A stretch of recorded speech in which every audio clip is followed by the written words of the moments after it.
It's motherfuckers right now that I know that are so New York, but never seen the Twin Towers before they got knocked down. Don't be no set. That vest ain't for the head. Y'all rats love cheese. Real niggas don't get down for the bread. Yeah, let them sleep. Yeah, let them sleep. Yeah, call it plug. Cut me some bar for the week. Who's smoking that trash? We smoking that gas. Alright, so they got this thing on YouTube, a mukbang. So what a mukbang is like the creator will go buy some food and then they'll sit there and they'll carry a conversation with the subscribers and just tell them about their day and whatever is stressing them out. So I decided to do a mukbang today. But what I'm gonna do is I'm gonna compare living in Brooklyn and living in Atlanta. I feel as though the misconception that, hold on, first off, you know I had to do it with the Chick-fil-A. You feel me? Y'all know I had to do it with the Chick-fil-A. I don't know how many of y'all eat Chick-fil-A, but Chick-fil-A fries is like freaking amazing, dog. Let's first say something. People have a false misconception about Atlanta. Okay, that's one thing. I feel as though like people be thinking Atlanta is sweet because of all the stuff you hear on the media. Even for me, I've made videos where I feel as though people misinterpret the message. Just how you got hoods in New York, just how you got hoods in Brooklyn, you got hoods in Atlanta. Don't think you're gonna come out here and just disrespect people. That's a misconception that a lot of people from up north, we have that misconception. When I came out here, I was walking around like, shit, what's popping? To everybody. I feel as though a lot of us have a bad misconception about the South, bro. That is one reason why a lot of people move out here and get they peeled back. It's hood niggas everywhere, son. Remember that. You do not go to another person's house and disrespect them at all. Right? Hold on, let me. So, that's one thing. But I can't say this. Brooklyn ain't soft. Don't think Brooklyn's soft, bro. I'm not even I wasn't born in Brooklyn. I was born in the Caribbean. Before I came up here, everybody was just like, yo, be careful. You know, I used to hear mad stories from my aunt. Terrible things happening to people, right? So I'm gonna tell y'all a story. When I came out here, the first night I came out here, I had to go live with my two aunts in Brownsville, right? They lived on 93rd. So my father dropped me over there. I spent some time with my little cousin. She was like 1, and my two aunts. And then, literally, bro, probably within the first 2 hours of me getting there, all you heard was blah, blah, blah, blah, blah, blah, blah.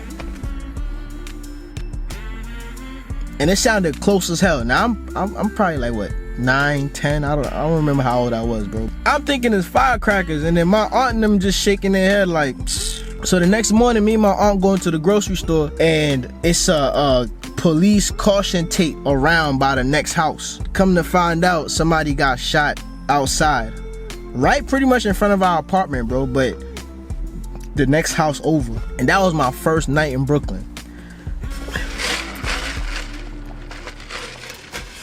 But let's talk about New York, right? It's a lot of people out here they straight up New York. Like, they wear the Timbs, they're Henny. You can't find them, you can't see them nowhere. They got that NY bucket on, but they only know about they hood. Like, they only know about they neighborhood, bro. Like, it's motherfuckers right now that I know that are so New York, but never seen the Twin Towers before they got knocked down. It's like an unwritten rule up there that if you're not from this block or you're not from this neighborhood, you don't come down this neighborhood.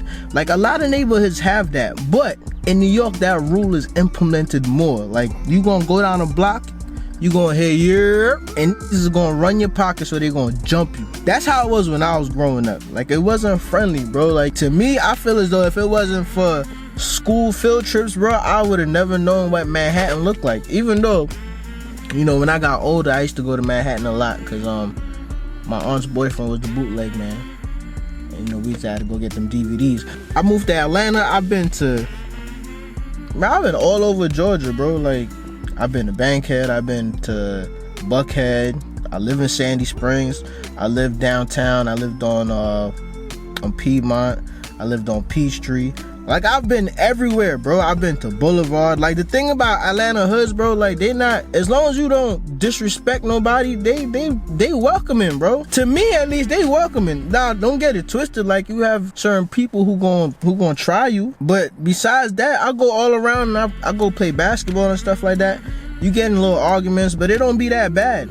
Son, I remember, bro, like I said in one of my previous videos, I used to be in Canarsie a lot because my aunt lived on 96, right? When I used to go over there, my cousin was a homebody. My cousin used to want to stay in the house, play video games and stuff like that. But me, I used to want to go everywhere. I was trying to go everywhere, bro. I was trying to go to the park. I was trying to go out on the strip over there by Rockaway or whatever. I was trying to go everywhere, son. One day I found myself at this park. Now mind you, Brookline Park, yo.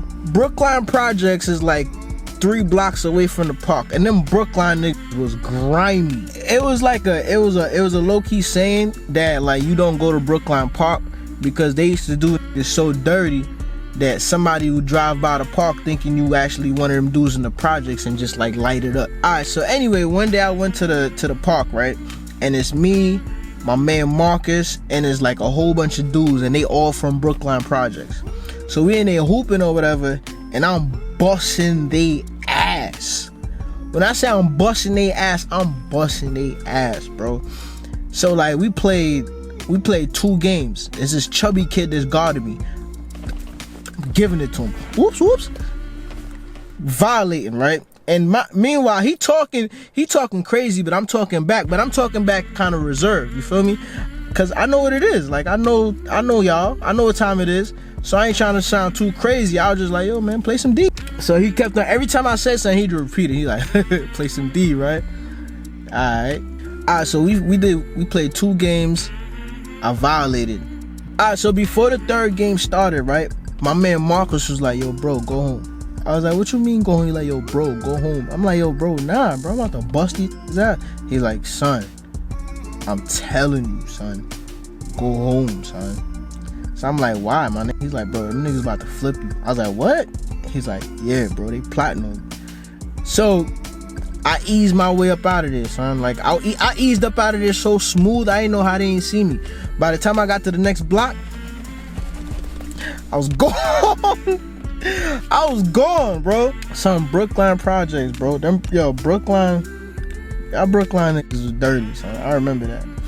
Yo, look at this sandwich, boy. I'm about to kill this joint. Alright, so yeah, bro. A lot of people have stories of talking to females that lived in the projects. I know I got a story like that, but I'm just summarizing, bro. In Brooklyn, and a lot of places, because they all got them brownstone projects or whatever. Imagine talking to a chick that live in the projects, right? And you know, like, and she tell you come visit. So you decide you about to come visit her, and you know all the projects have like that court. It's benches, it's grass, you feel me? Got the little gate, and sometimes might have a playground. Imagine going to visit this chick and everybody outside, all the dudes she grew up with, all the dudes that been plotting on it. Though nobody know you, you have 2 choices. You either gonna run, you feel me? Be like, forget it, or you gonna walk through them. A lot of brave souls walk through them. But remember, when you walk through them, you gotta come back outside. So now, if she come get you from the front door, you know who you came to see. So he's gonna start calling her like, yo, who that? Yo, who that? Who that you got upstairs? And now you gotta wait upstairs and try to wait till it's dark and like everybody sleep so you can go home. Cause now niggas just waiting for you.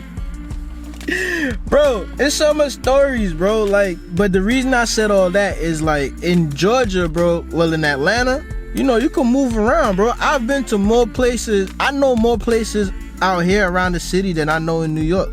I've probably been to more places in Atlanta than I've been to in Brooklyn, bro. And that's really because of that unwritten rule. Now, I'm not saying you finna go to... It's a lot of hoods in Atlanta that ain't friendly, that you're not just gonna show up to. Now, if you go to this man hood and he do disrespect them out here, you know, something gonna happen to you. But in New York, they don't wait for that disrespect. We don't know you. Another thing that's different about Atlanta and Brooklyn is the way they party.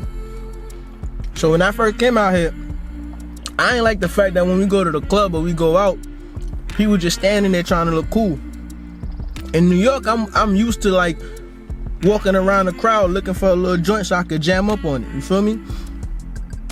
Out here, you go to the club, niggas, everybody just Niggas just smoking cigarettes, smoking weed. The chicks ain't dancing to nobody. They're just sitting there trying to look cute. That grilled chicken from Chick-fil-A, bro. I ain't even gonna. I ain't gonna lie, that shit good.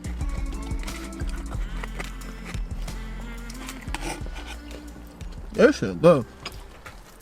Young V no set. That vest ain't for the head. Y'all rats love cheese. Real niggas only get down for the bread. Yeah, let them sleep. Yeah, let them sleep. Yeah, call it plug. Cop me some bar for the week. Who's smoking that trash? We smoking that gas.